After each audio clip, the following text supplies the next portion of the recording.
ओम गंगणपते नमः विघ्न विनाशक नमो नमः। ओम गंगणपते नमः विघ्न विनाशक नमो नमः।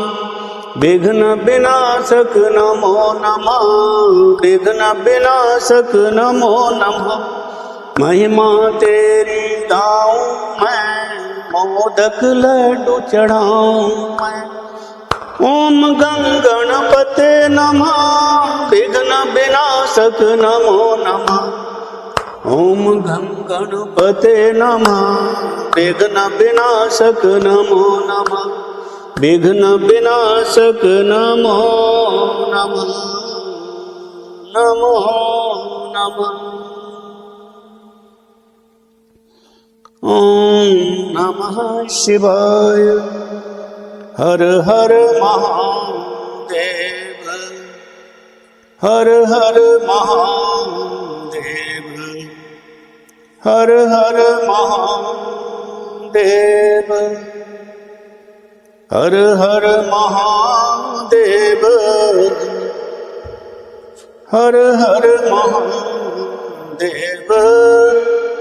हर हर महादेव। हर हर महादेव। हर हर महादेव। सियावर रामचंद्र की जय, पवन सुत हनुमान की जय, सीता माता की जय, लक्ष्मण जी महाराज की जय, बाबा बैद्यनाथ की जय, माता पार्वती की जय, गणेश भगवान की जय, कार्तिक जी महाराज की जय, नंदी बाबा की जय। हर हर महादेव। नमो पार्वती पते। हर हर महादेव। हम कथा सुनाते हैं शंकर भगवान की। हम कथा सुनाते हैं शंकर भगवान की। ये निर्मल करता तन मन हर इंसान की। हम कथा सुनाते हैं शंकर भगवान की। ये निर्मल करता तन मन हर इंसान की। हम कथा सुनाते हैं शंकर भगवान की। वाचक हैं ब्रह्मा तो कहीं सनत कुमार जी। वाचक हैं ब्रह्मा तो कहीं सनत कुमार जी। कहीं ऋषि नारद कहीं नंदी महाराज जी। वाचक हैं ब्रह्मा तो कहीं सनत कुमार जी। कहीं ऋषि नारद कहीं नंदी महाराज जी। हम कथा सुनाते हैं शंकर भगवान की। ये निर्मल करता तन मन हर इंसान की। हम कथा सुनाते हैं शंकर भगवान की। शंकर भगवान की जय। सियावर रामचंद्र की जय, पवन सुत हनुमान की जय, बाबा तुलसीदास जी महाराज की जय। तो मैं बता रहा था भक्तों, माताओं, बहनों कि पार्वती माता को विदा कराकर शंकर भगवान सभी देवी देवताओं के साथ हर्षोल्लास के साथ कैलाश पर्वत पर आए। कैलाश पर्वत पर फिर सभी देवताओं ने आज्ञा लेकर अपने अपने धाम को चले गए। अब पार्वती माता और शंकर जी और गण वगैरह, नंदी भृंगी, हजारों गण सब कैलाश पर्वत पर हैं। एक विशाल बरगद का वृक्ष जो मैं पिछले कथा में आपको बताया था, कई योजन दूर, कई योजन लंबा चौड़ा विशाल बरगद का वृक्ष बाबा भोले का, महादेव का, देवों के देव महादेव का वहीं पर आसन है। एक पत्थर पर महादेव का आसन, जो दुनिया को सब कुछ देने वाले हैं। अरे भाई, देवता भी तप करते हैं तो महादेव से ही मांगते हैं, लेकिन महादेव तप करते हैं तो मांगते नहीं किसी से, बस वो तो राम नाम जपते रहते हैं, कुछ मांगते नहीं हैं। और देवी हो, देवता हो, नर हो, किन्नर हो, वानर हो, मनुष्य हो, गण हो, प्रेत हो, राक्षस हो, सभी बाबा को भजते हैं, बाबा की तपस्या करते हैं तो कुछ ना कुछ मांगते हैं। महादेव नहीं मांगते हैं, महादेव को जरूरत ही नहीं है, वो तो अवघड़दानी है। महादेव अवघड़दानी है उनको जरूरत क्या है? वो तो सोने की लंका को दान करने वाले हैं, तो उनको तो जरूरत है नहीं। तो वहीं बैठे हुए हैं और पार्वती माता आती हैं, बरगद की शीतल छाया, इतना सुंदर मंद मंद हवा, कैलाश पर्वत, और बाबा का जो मन लायक प्रश्न है वो कर देती है पार्वती माता। बैठती हैं, बाबा इशारा से आसन देते हैं बायां अंग में, और बाइज्जत उनको बैठने के लिए आसन देते हैं। और माता प्रश्न कर देती हैं कि पिछले जन्म में राम की सारी कथा कहानी सुनाने के लिए, और पिछले जन्म में जो शंका हुई थी जिसके कारण सती के जन्म में वो दक्ष प्रजापति की पुत्री थी सती, तो वो जलकर भस्म हो गई थी, यज्ञ नष्ट हो गया था, 52 जगह अंग गिरा, 51 जगह हिंदुस्तान में है, एक अभी पाकिस्तान में पड़ रहा है। तो सती माता का 52 जगह ये अंग गिरा बाबा बैद्यनाथ में, जो 12 ज्योतिर्लिंग में प्रधान है। तो यहाँ तो माता का हृदय गिरा है, जैसा मैं बताया था, कामना लिंग है, हृदय पीठ, शक्ति पीठ, बाबा बैद्यनाथ की धरती। यहाँ तो साक्षात बाबा निवास करते हैं। यहाँ के श्मशान का यह नियम है कि कोई सिद्धि नहीं कर सकता है। देवघर के बैद्यनाथ धाम के श्मशान में कोई सिद्धि नहीं कर सकता है। रामकृष्ण परमहंस जी गए थे, बाबा का गन उठाकर फेंक दिया। और ऐसी ऐसी घटना है माताओं बहनों महादेव के बारे में कि बस मैं आपसे आग्रह करता हूँ कि बस महादेव को पकड़े रहिए, निर्मल हो जाएगा, तन मन सब निर्मल हो जाएगा। और एक पढ़ा लिखा व्यक्ति जब महादेव की शरण में आया था, कुछ साल पहले की घटना मैं बताता हूँ कि मैं महादेव के शरण में कैसे आया। मैं देवघर तो आया, बाद में समझ में आया कि महादेव ने ही बुलाया, तो बैद्यनाथ धाम आया, रहने लगा कहीं पर। तो कुछ बच्चों को पढ़ाने लगा, कॉलेज के स्टूडेंट्स को मैं अभी भी पढ़ाता हूँ, और पढ़ाने लगा। एक कोई टीचर थे दूसरे विषय के, कॉमर्स के, वो मंदिर ले जाना चाहते थे हमको। मैंने कहा मुझे मंदिर नहीं जाना है। तो क्यों? तो बाबा से बातचीत बंद है। मतलब 36 का आंकड़ा हो गया था महादेव से। मैं कितना मूर्ख था कि जिस महादेव ने हमें बुलाया, अपने भक्तों को बुलाया यहाँ, और उनसे बातचीत नहीं है। मैंने कहा मुझे बातचीत बंद है महादेव से। तो वो एक दिन ना बैठाए मोटरसाइकिल पर, बैठी चलिए, वो अंदर चले गए मंदिर में, मैं नहीं गया।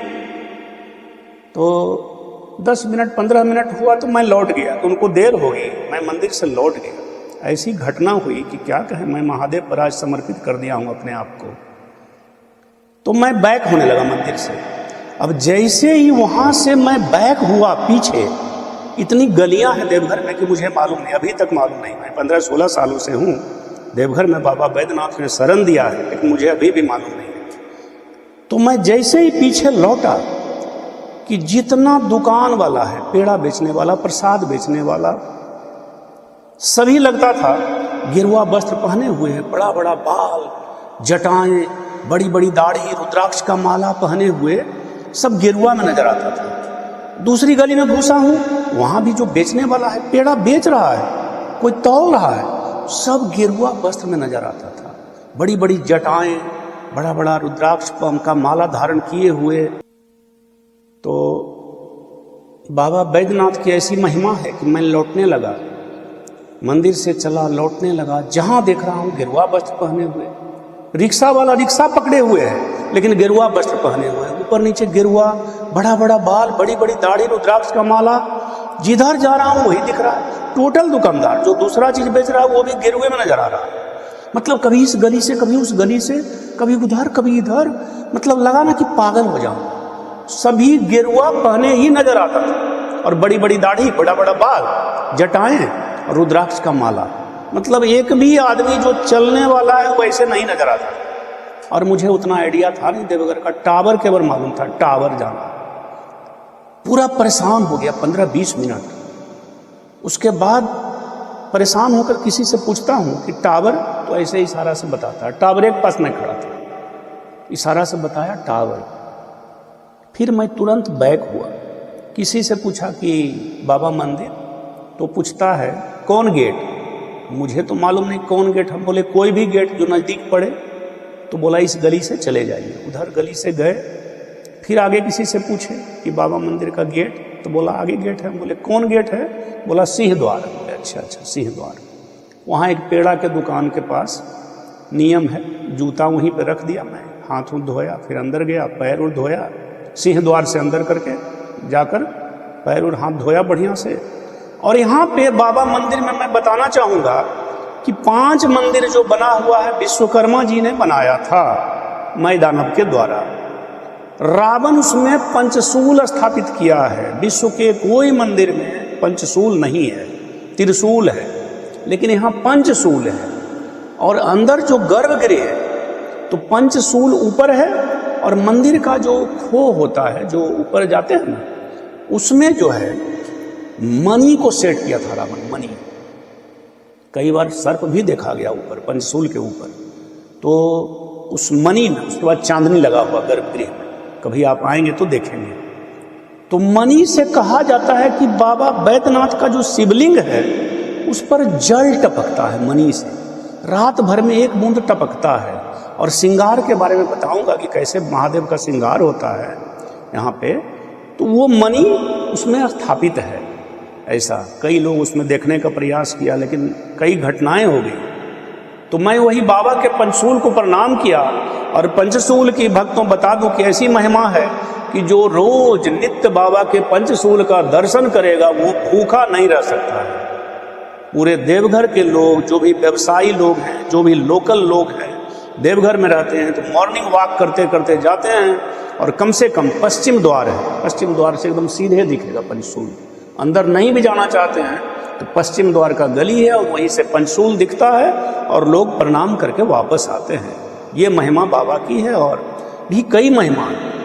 उसी दिन के बाद, घटना के बाद, मैंने फैसला किया कि अब मुझे देवघर से नहीं जाना। मैं ऐसे ही आ गया था देवघर कि मैं फिर भी जाकर यूपीएससी की तैयारी कर रहा था, तो जाऊंगा, करूंगा, रिफ्रेशमेंट के लिए आ गया एकदम देवघर। लेकिन मुझे लगा कि अब मैं नहीं जा सकूंगा। और बाबा की महिमा हुई और मैं आज देवघर में ही रह गया, और बाबा ने मुझे शरण दिया। तो ऐसे हजारों घटनाएं मैंने देखा है। इसलिए बाबा को आप पकड़े रहो, बाबा को पकड़े रहो और भजते रहो। मन में जो छल कपट है, ये ईर्ष्या, द्वेष, बैर हो ही जाता है। मनुष्य जन्म है तो हो ही जाएगा। लेकिन जब बाबा का भजन भजते रहोगे ना, तो 2 लाइन भजते रहो ना, मंगल भवन अमंगल हारी, उमा सहित जय जपत पुरारी। राम सिया राम जय जय राम, राम सिया राम जय जय राम, सिया राम जय जय राम, राम सिया राम जय जय राम। ओ हरि अनंत हरि कथा अनंता, कही सुनाई बहुविधि सब संता। राम सिया राम जय जय राम। होई है सोई जो राम रचि राखा, को करी तर्क बड़ा है शाखा। राम सिया राम जय जय राम। राम सिया राम जय जय राम, सिया राम जय जय राम, सिया राम जय जय राम। तो सीता माता को कथा सुना रहे हैं राम की। बाबा शीतल मंद हवा, बट वृक्ष के नीचे, उस बरगद के पेड़ के नीचे एक ऐसा माहौल है, एक ऐसा वातावरण है, पूरा शीतल, वहां मंद मंद हवा चल रही है, सुगंधित हवा चल रही है। शिव का अंग अंग पुलकित है। क्यों पुलकित है? तो आज उनकी आराध्य देव श्री राम की कथा किसी ने पूछा है, और उनकी अर्धांगिनी ने पूछा है, शक्ति ने पूछा है। तो इनका अंग अंग पुलकित हो गया, और शक्ति को बार बार धन्यवाद देते हैं, बार बार आशीर्वाद देते हैं, धन्यवाद देते हैं, और कहते हैं कि तुमने मेरे प्रभु के बारे में पूछकर जो मुझे बताने का मौका दिया है, इसका मैं आभारी हूँ पार्वती, मैं आभारी हूँ। और अंग अंग पुलकित हो जाता है बाबा का, और सुनाने लगते हैं, रम जाते हैं बाबा। कुछ देर के लिए पूरा राम का चरित्र उनके सामने उभर जाता है, और वो राम कथा में के अब जब बताने वाले हैं तो पूरा रम जाते हैं, उनके अंदर पूरी कथा आ जाती है। राम कथा, राम कथा में बाल रूप में जब राम थे तो कागभुसुंडी जी भी कथा सुनते थे ना, कागभुसुंडी जी। तो राम जब बाल रूप में थे, कोई कौआ है, बहुत सारे कौआ आया, बहुत सारे पक्षी आए, भगवान सभी भाई लोग जब नाश्ता करते थे, कुछ खा रहे होते थे, सुबह में नहा धोकर तैयार करके माताएं सबको देती थी भोजन नाश्ता, तो कुछ पक्षियों को भी फेंक देती थी माता कौशल्या या माता कैकेयी, और जो माताएं थी कुछ पक्षी को भी खाना टुकड़ा, कुछ पकवान का, रोटी का टुकड़ा फेंक देती थी। सब पक्षी खा लेता था, लेकिन एक पक्षी, एक ही कौआ था जो खाता नहीं था। वो तो माता सोचती थी ये कौआ खाता क्यों नहीं है? सारे पक्षी लोग खा लेते हैं, लेकिन भगवान तो मानव रूप में जरूर है, लेकिन सब इनका लीला है ना। भयो प्रगट कृपाला, तो सब लीला है, ये प्रकट हुए हैं, भगवान प्रकट हुए हैं श्री राम जी। तो बाबा भी श्री राम का दर्शन करने गए हैं, बाल रूप भी, और श्री कृष्ण का भी गए हैं। बाबा भी ये बहुत लीला करते रहते हैं, कैसे गए हैं दर्शन के लिए मैं फिर बताऊंगा आगे। तो एक कौआ जो है वो नहीं खाता है, सब पक्षी खा लेता है, खाने में मगन है। वो कौआ कौन है? वो साधारण कौआ नहीं है, कागभुसुंडी है। और कागभुसुंडी अमर है। जब राम जन्म लेते हैं घूमता है चक्र, फिर राम जन्म लेते हैं, फिर कागभुसुंडी वहां आता है। तो कागभुसुंडी एकदम एक टक लगा के राम भगवान के बर्तन को निहारता रहता है, और जैसे ही जूठा गिरता है भगवान राम के थाली से या कटोरी से, बस कागभुसुंडी वो जूठा को ले लेता है और धन्य हो जाता है।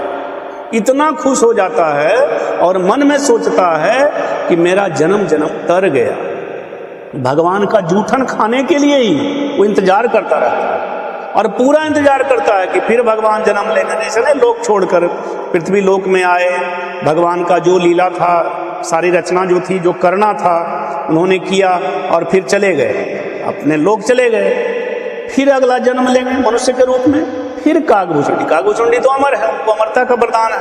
फिर कागभुसुंडी उस जूठन खाने का इंतजार करते हैं कागभुसुंडी। तो कितना सौभाग्य है कागभुसुंडी का भी। ये तो बिहार में जहाँ जरासंध था ना, वहाँ पे कहा जाता है बचपन में ऐसा कि कौआ नहीं आता है, कुछ श्राप वगैरह है, कौआ नहीं आता है। हम लोग सुनते थे कागभुसुंडी, अब मालूम हुआ कि कागभुसुंडी अमर है,